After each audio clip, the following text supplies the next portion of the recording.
Karibu sana msikilizaji katika kituo chetu hichi.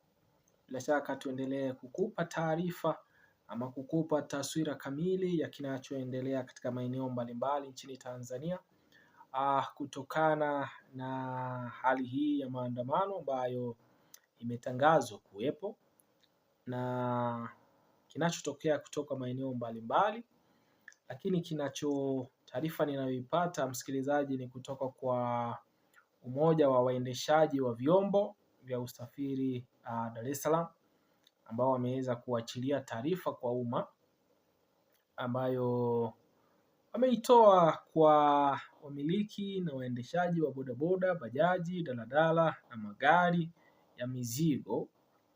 Nafikiria taarifa hii wanaitoa kwa upamoja, isomwe kama wameshirikishwa wote, wakiweza kutoa kauli zao kuhusu mustakabali wao kuhusu maandamano ya siku ya leo na kile ambacho wanatarajia kukifanya. Hebu nikupeleke msikilizaji kwenye taarifa hii, kisha tutaweza kuichambua zaidi. Unasema hivi: umoja wa wamiliki na waendeshaji wa vyombo vya moto nchini unawaarifu wananchi wote, hususan wamiliki na waendeshaji wa bodaboda, bajaji, daladala na magari ya mizigo kuwa tarehe 7 Julai mwaka 2026 kutakuwa na maandamano yanayolenga kuwasilisha madai mbalimbali yanayohusu maslahi ya wananchi. Kifungu cha kwanza hicho. Cha pili kinasema hivi: kwa upande wetu tutashiriki kwa amani ili kuonyesha msimamo wa watu kuhusu kupanda kwa bei ya mafuta, jambo ambalo limeendelea kuongeza gharama ya usafiri, biashara na maisha ya kila mwananchi. Msikilizaji, kwa hivyo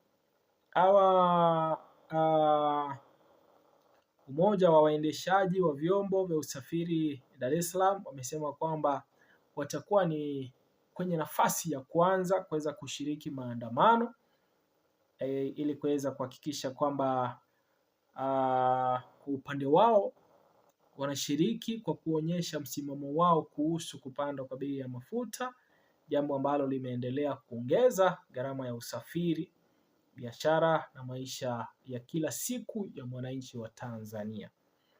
Kifungu cha 3 kinasema kwamba tunatoa wito kwa wamiliki na waendeshaji wote kuungana nasi kwa mshikamano na kushiriki kwa njia ya amani na kwa kuzingatia sheria.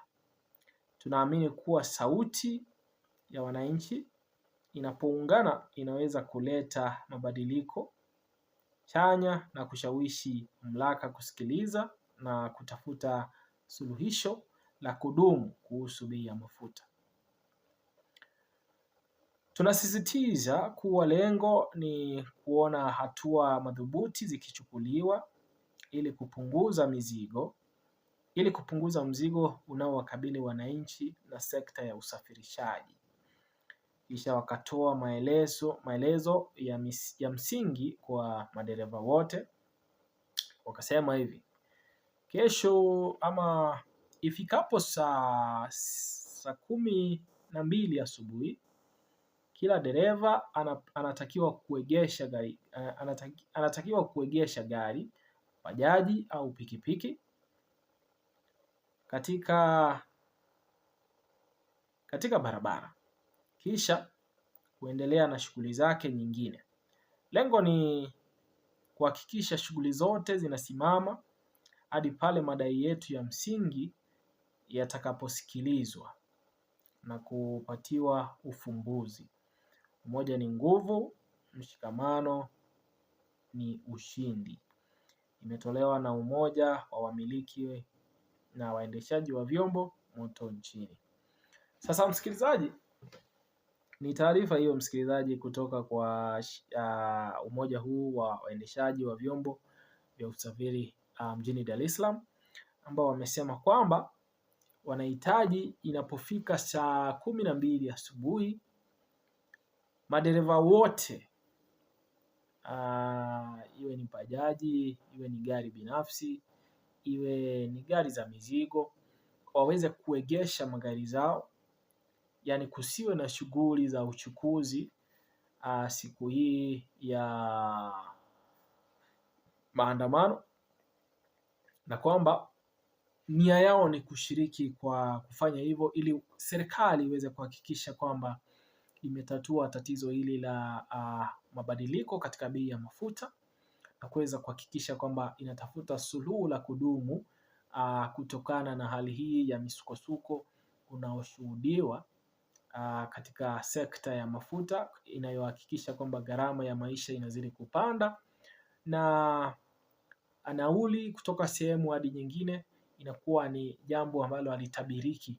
Kwa hivyo inakuwa inaleta matatizo kwa watu ambao wanasafiri kupitia kwa uchukuzi wa umma na kuwa ni tatizo kwa madereva na watu ambao wanashiriki katika sekta hii ya uchukuzi kuwa na matatizo katika kupata kipaji chao cha kila siku.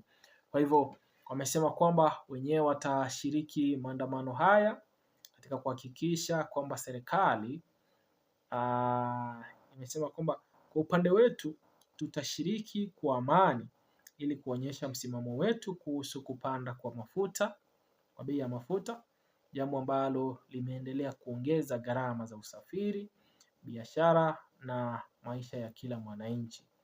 Lakini pia wakasema kwamba wanatoa wito kwa wamiliki na waendeshaji wote kuungana nao na kwa mshikamano na kushiriki kwa njia za amani na kuzingatia sheria. Tunaamini kuwa sauti ya wananchi inapoungana inaweza kuleta mabadiliko chanya na kushawishi mamlaka kusikiliza na kutafuta suluhisho la kudumu la bei ya mafuta. Lakini sasa wakaweza kutoa maelekezo ya msingi kwa ajili ya madereva wote, kusema kwamba kesho ifikapo saa 12 asubuhi kila dereva anatakiwa kuegesha gari, bajaji au pikipiki yake katikati ya barabara. Kisha wakaweza kuendelea na shughuli zao zingine. Kwa hivyo inapofika saa 12 asubuhi unakuwa unalipaki gari lako, pikipiki, chochote kile ambacho unajihusisha nacho, unakipaki katikati ya barabara, kisha unaendelea na shughuli zako. Wamesema kwamba wamefanya hivyo katika hali ya kuweza kuhakikisha kwamba shughuli zote zinasimama hadi pale madai yao ya msingi yatakaposikilizwa na kupatiwa ufumbuzi. Ndo hali hiyo msikilizaji, ama ndo taarifa iliyoweza kutolewa na umoja huu wa madereva kuweza kuhakikisha kwamba kesho wapo tayari kushiriki maandamano na watapaki magari yao, pikipiki na vyombo vyote barabarani kuanzia saa 12 asubuhi kama njia moja ya kufanya maandamano yao, na wameomba kwamba kila mtu ama kila dereva aweze kushiriki katika kuhakikisha kwamba amelipaki gari yake katikati ya barabara kuweza kuhakikisha kwamba hamna shughuli zozote zitakazoendelea, na hali hiyo ama kupitia kwenye kufanya hivyo wataweza kuhakikisha kwamba wameyafanya maandamano yao na wameweza kupiga kelele ama kuipasa sauti kwa serikali kuhakikisha kwamba zimetafuta suluhisho la kudumu kuhusu bei ya mafuta na kubadilika kwa bei ya mafuta siku hadi nyingine.